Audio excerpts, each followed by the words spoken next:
It starts so simply, a plastic bag, slipping from someone's hand, drifting quietly down the street, carried by the wind. But its journey doesn't end there. It's swept into drains, down dark tunnels, washed into rivers that carry it far from where it began. Beneath the surface, where light fades, even the smallest creatures cannot escape its reach.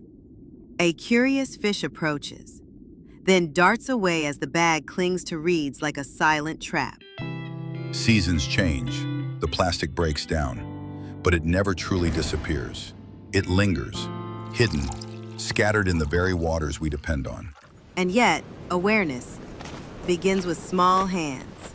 On a quiet beach, a child bends down, only to find not a shell, not a stone, but something man-made.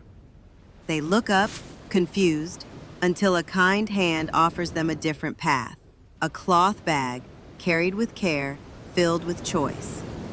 Because it's not just about bags, it's about what we choose to bring and what we choose to leave behind.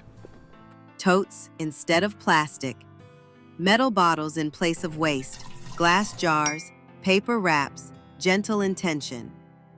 These small decisions become a ripple that clears oceans, protects coral reefs, and offers hope for the ones who come next. The future isn't disposable. Bring your own. Say no to single-use plastic.